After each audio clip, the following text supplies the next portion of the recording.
Coach Hafley, thanks so much for joining me in these weird circumstances from my home to your home.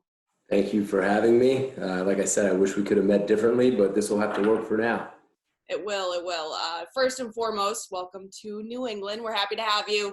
You've been here a few months now, being named the 36th head coach on the Heights. BC found you to be the correct fit, but for you, why BC? Why do you feel like this was the right place for you? I just kind of like what you said. I felt like it was a great fit for me, for my family. One, I'm a Northeast guy. The location had a lot to do with it. I felt really comfortable with moving my family here and raising my family here. Growing up in the Northeast in New Jersey, I knew all about BC growing up.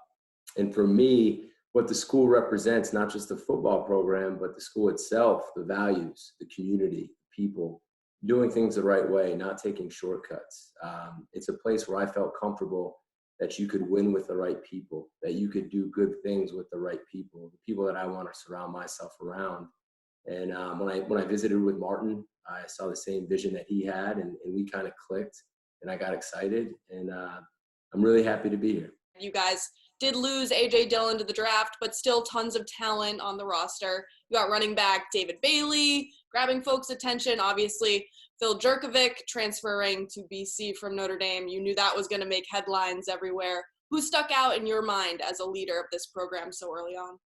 It's hard to say. You just mentioned two really good names in David and Phil. Guys like Max Richardson, guys like Kobe White, the guys that have been around, the older guys that have kind of been through it before. Those guys you mentioned, those guys are the ones that have kind of jumped out and trying to take everybody and lead them. But the nice part about BC is that there's such great kids, and they give you everything they have. And even in hard times like this, they stay so positive. And it goes back to, one of the reasons I wanted this job was because you're around great people. And when you're around great people who do good things will happen. And it might be hard right now, but it will be worth it in the long run.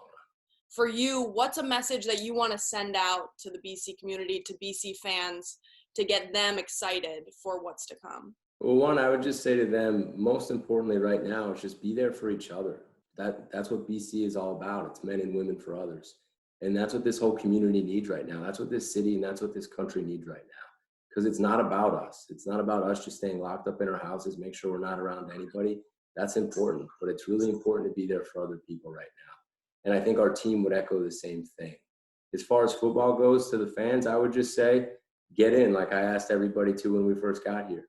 And, this is a setback for sure. And one thing I'm always going to do is be honest with people. This is a small setback, but we'll push through it. And there will be other obstacles in our way, and we'll push through them as well. So when you get in, stay there, because in the long run, this will be very, very worth it. Well, earlier in the conversation, you did bring up the Heights and how beautiful campus is and getting recruits there. Have you been to a game day on the Heights? I have actually. When I was in college, we actually would come up on bye weeks and we'd come and watch games here. So yeah, I've been to some games. Growing up, I came to a bunch of games, and I was excited for the spring game. My first time in the stadium as the head coach, and obviously that will be pushed back. But you can be sure I'll be ready come week one. All right. Well, thanks so much for joining us. Stay safe, stay healthy, stay home. Make sure that all the players do the same, and thanks for taking the time. You too. Thank you for having me.